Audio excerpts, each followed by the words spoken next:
तो एक बात जान लीजिए, ये सरकारी नौकरी मेहनत मांगता है।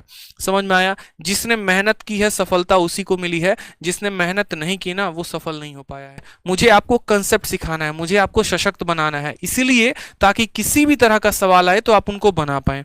क्योंकि देखो यार, इतना तो मुझे पता है, मेहनत हर बच्चा करता है, हर स्टूडेंट मेहनत करता है, लेकिन उसी में किसी का सिलेक्शन होता है और किसी का रिजेक्शन होता है। क्यों?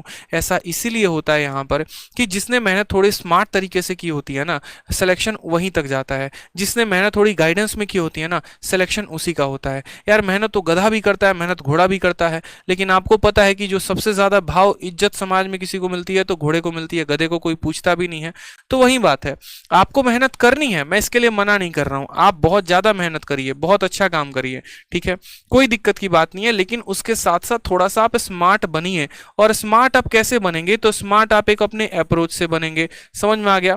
मैं एक छोटी सी बात आप लोगों के साथ डिस्कस भी करना चाहता हूं कि आज के समय में आपको करना क्या चाहिए। तो आज के समय में आपको सफलता की 3 बातें ध्यान रखनी है।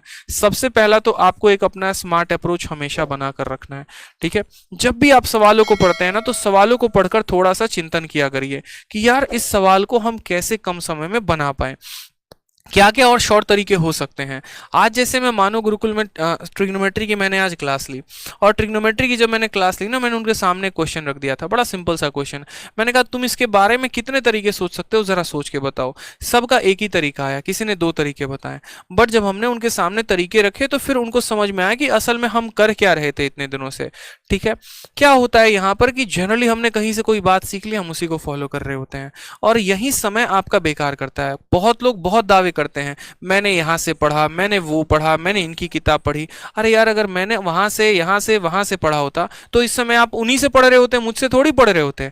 अगर हमने जिनसे पढ़ा है तो आप भी उन्हीं से पढ़ रहे होते, आप मुझसे नहीं पढ़ रहे होते। सीधी सी बात है यार, ठीक है। तो ये मुझे समझ में आता है यहाँ पर कि हाँ ठीक है, आप इस बात को समझिए, जब हम पढ़ाई करते थे ना, जब हम सभी क्वेश्चंस को लगा रहे होते थे, जब हम किताबों को देख रहे होते थे, जब हम मॉक को, तो उनके पे हमने खुद के सॉल्यूशंस पे काम करना शुरू किया। सारे के सारे टेक्निक्स मैंने खुद अपनाए।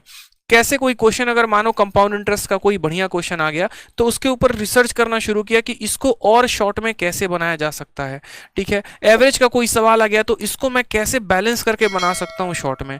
इसलिए आप चाहे मेरी परसेंटेज की वीडियो देख लो, चाहे आप मेरी एवरेज की वीडियो देख लो। एवरेज की वीडियो डाली है ना 8 घंटे की, पूरे यूट्यूब के इतिहास में उठा के देखो, अगर मेरा वाला कंसेप्ट पूरे यूट्यूब पर मिल जाए ना, तो मैं बता दूंगा पूरे भारत में वो कंसेप्ट कभी भी किसी के पास नहीं है।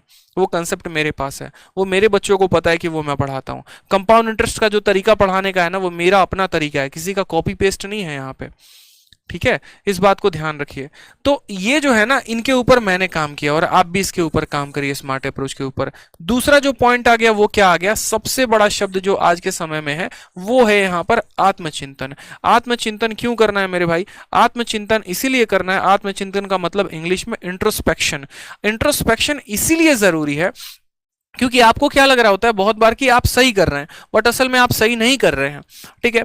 आपको ये बात पता ही नहीं कि आपका जीएस में पूरा लुटिया गुल हो रहा है मेरे भाई, 10 नंबर से ज्यादा नहीं आ रहे। मुझे पता है 10 प्लस स्कोर करने वाले काफी कम स्टूडेंट है यहाँ पे, 10 प्लस स्कोर तक आप नहीं कर पाते हैं, फिर भी आपको लगता है कि नहीं मेरा सही जा रहा है। आपको यह भी पता है कि अगर मैं एक अच्छा वोकैबुलरी पूछ दूं, जैसे मान लीजिए कि अगर मैं आपसे अभी ये बात पूछ दूं कि प्लेथोरा का मतलब क्या होता है, बहुत सारे बच्चे सुनेंगे अरे पहली बार ये शब्द सुन रहे हैं प्लेथोरा, ठीक है। अरे यार प्लेथोरा कई बार पेपर में पूछा जा चुका है, लेकिन फिर भी आपको नहीं पता, ठीक है। अगर मैं बोल दूं हिट द बकेट ईडियम है, हिट द बकेट का मतलब क्या होता है नहीं पता। अब इसके ऊपर भी आप फोकस नहीं करते हैं कि आपकी वोकैबुलरी पूरी की पूरी गुल है, ठीक है। अगर आपसे थोड़ा बहुत करंट अफेयर पूछ दिया जाए, भैया पूछो मत, कुछ भी करवा लो, करंट अफेयर मत पूछना, ये अपने को नहीं आता है, ठीक है। रीजनिंग में अगर ढंग की सीरीज दे दी जाए, सिलोगिज्म दे दिया जाए, नहीं आता है। तो ये इसीलिए आत्मचिंतन जरूरी है। हर वीक आप जो है अपने संडे को बैठो, खुद को समय दो, क्या दिक्कत है, अपनी कमियों के ऊपर काम करो, ठीक है। बहुत अच्छे, एक भाई साहब डिस्ट्रक्शन लिख रहे हैं, खतरनाक, वाह वाह वाह, ठीक है।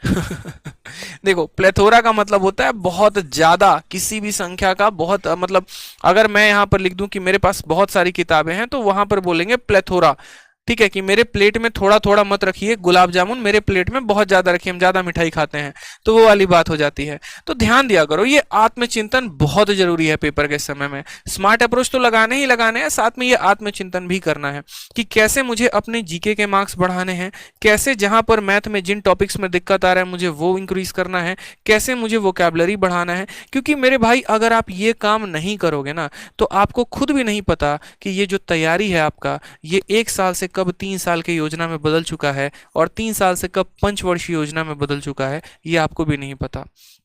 बस गाड़ी चल रही है, चल रही है, चल रही है, जो है डीजल पेट्रोल उसके अंदर हम डाल रहे हैं, ठीक है, और चल रही है, मंजिल का कोई पता नहीं, बस सोच रहे हैं अब मंजिल मिलेगी, अब मिलेगी, अब मिलेगी, लेकिन पता ही नहीं चल रहा। तो ये बैठकर सोचो, अपनी स्ट्रेटजी बनाओ, अपना पेपर नोट वर्क करो। भाई कोई बुरी बात नहीं है इसमें, कोई शर्माने वाली बात नहीं है।